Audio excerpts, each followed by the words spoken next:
남양주에 예술에 대한 자신만의 고집을 지켜온 분들이 계십니다. 전통 도예가와 전통 명인을 만나보도록 하시겠습니다. 저를 따라와 보실까요?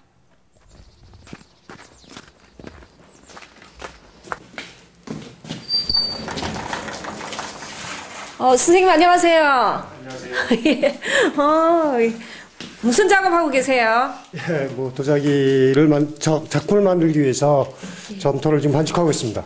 제가 오늘 선생님 작품 만드는 과정을 함께 보고 싶거든요. 예. 괜찮을까요? 예, 괜찮습니다. 예. 반죽된 흙을 정성스럽게 물레틀에 올려놓고 항아리를 만드는 과정입니다.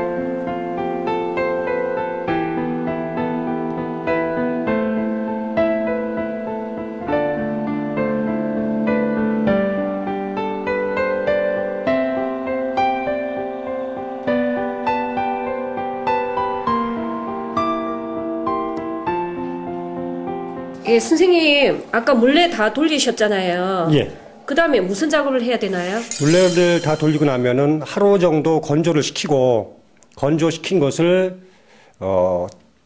표면을 다듬는 작업, 즉, 굽을 깎고 굽을 만드는 작업을 하게 됩니다. 예. 보여주시겠습니까? 예. 하루 정도 건조시킨 상태의 항아리입니다. 퍼서 놓고 중심을 맞추고, 만들 때는 전기 물레의 회전이 시계 방향이었는데 깎을 때는 시계 반대 방향으로 놓고 깎게 됩니다. 선생님, 이거는 뭔가요? 굽통이라고 하는데 항아리를 만들게 되면은 항아리를 건조시켜서 엎어놓고 굽을 깎게 되는데 굽을 깎을 때 이용하는 대신 보통은 흙으로 만들어서 굽통을 사용하게 되는데 저는 지금 석고를 이용해서 그 크기별로 만들어서 사용하고 있습니다. 보여드리면은 아주 큰 항아리는 여기, 그 다음에 적은 항아리, 그 다음에 또 더 적은 항아리, 그 다음에 이거보다도 더 적은 항아리 같은 경우는 이런 식의 항아리를 여기를 이용해서 놓고 여기에 맞춰서 올려놓고 굽을 깎게 됩니다.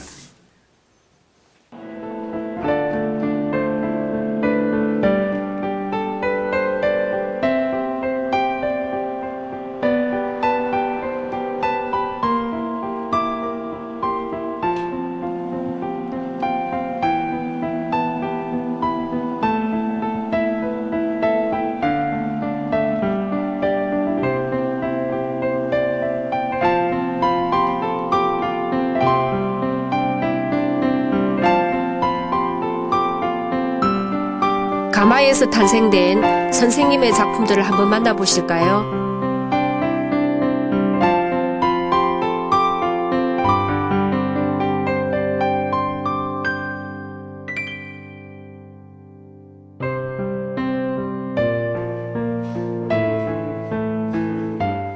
굽을 깎고 난 다음에 꽃도장, 다시 얘기해서 꽃으로 도자기 흙에다가 꽃 모양의 도장을 새기게 됩니다. 크고 작고 조금씩 모양을 변형시켜서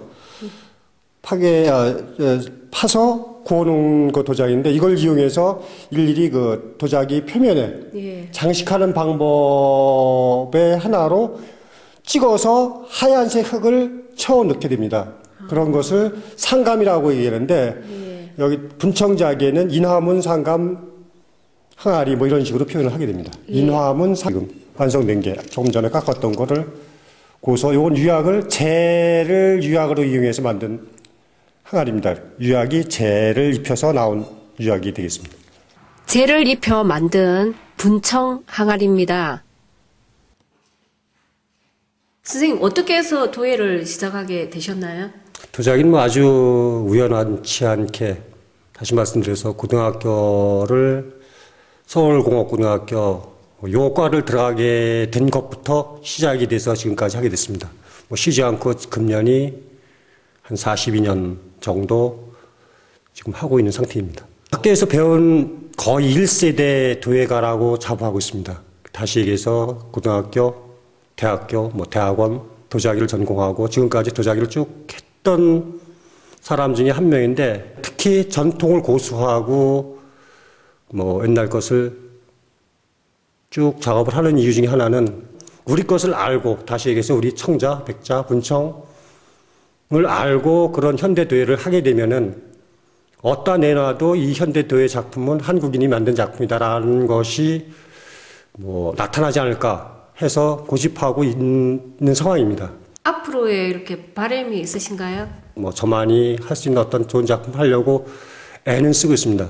지금 뭐 그런 작품이 몇 개 나왔는지는 잘 아직 기억이 없는데 최선을 다해서 하고 있고, 지금 특히 저 같은 경우는 색상에 있어서 철에서 나오는 빨간색, 다시 말씀드리면 철적이라고 얘기를 하는데 단풍 유약을 이용해서, 단풍색이 나는 유약을 이용해서 지금 현대에 맞게끔 접목을 시키려고 애를 쓰고 있는 중입니다.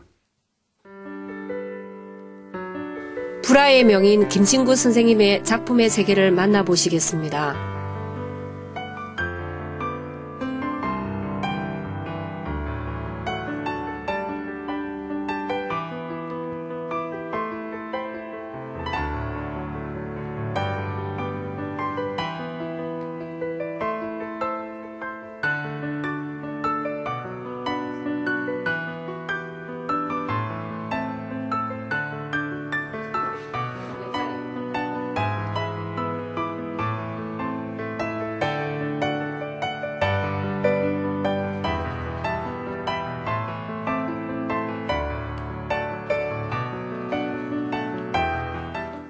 선생님, 일반 그림하고는 다르게 네. 재료가 좀 특징이 있는 것 같아요.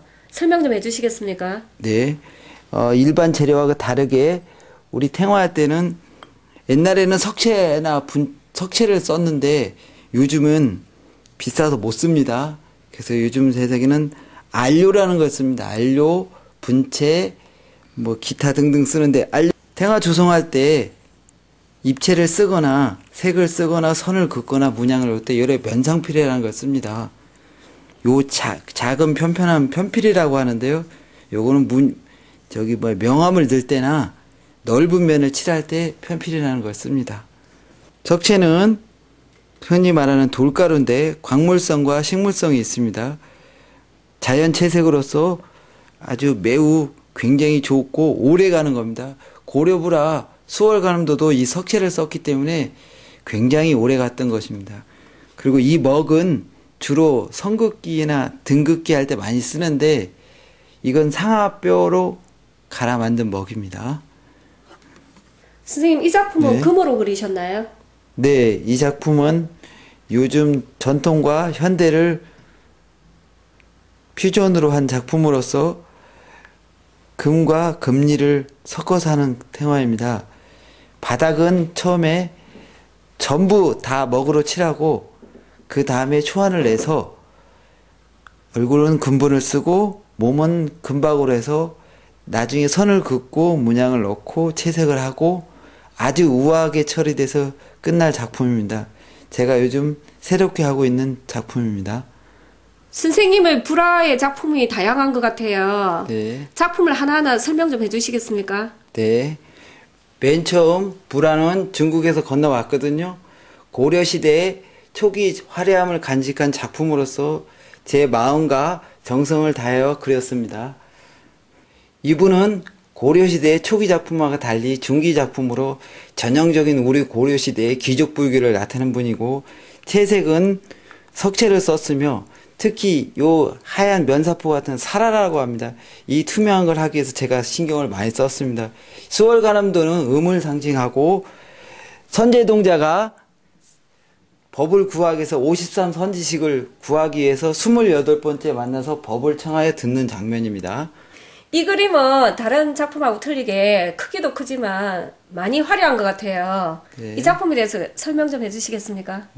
이 작품은 조선시대 작품으로서 억불 정책에 의해서 색이 바뀌었으며 서민불교로 돌아서면서 화려함을 간직하고 있으므로 정통으로 그렸습니다. 제가 조선시대의 서민들의 불교 거기를 나타낸 겁니다. 관세음보살님이신데 이 불화는 사경에 의한 금리로 한 관세음보살입니다. 30상 가는 중에 한 분인 이력관음이십니다. 이 불화는 문인화와 현대적으로 접목시킨 불화입니다. 일반 가정에 많이 모실 수 있도록 제가 한번 그려봤습니다. 백이 간음으로써 성모 마리아 같은 느낌으로 제가 표현했습니다. 이 작품은 단청이 아닌가요? 네, 단청 맞습니다. 단청에서 이 절에 가면 창방이라는 데가 있어요. 그 창방의 한 부분의 단면도를 제가 표현해서 금문이라고 합니다. 일반인들이 알아보기는 조금 어렵겠지만 절에 가보면 흔히 보이는 겁니다. 절에 가면 천장에 반자철하고 합니다. 그런데 이제 그 일반인으로서는 할 수 없고 궁중이나 왕에 의해서 궁궐에서 하던 건데 일명 쌍봉, 팔복, 박지금이라고 합니다. 선생님, 어떻게 해서 불화를 시작하게 되셨나요? 우리 집안이 원래 불교 집안이었습니다. 그리고 우리 선생님하고 우리 집안하고 좀 친분이 있었는데 제 중학교 졸업식 할 때 선생님이 제자를 구하러 오셨는데 그때 뭐 발탁됐다 그럴까 눈에 띄었다 그럴까 그래서 그렇게 시작했습니다. 중학교 3학년 때부터 시작을 해서 지금 제가 30여 년을 하고 있습니다. 제 바람은 남양주시에 불화 박물관을 만들어서 일반인과 학생들도 물론 모든 사람이 다 편안히 와서 볼 수도 있고 그 중간에 재능이 있는 사람이나 관심 있는 사람들은 와서 배울 수 있게 할 수 있었으면 좋겠습니다.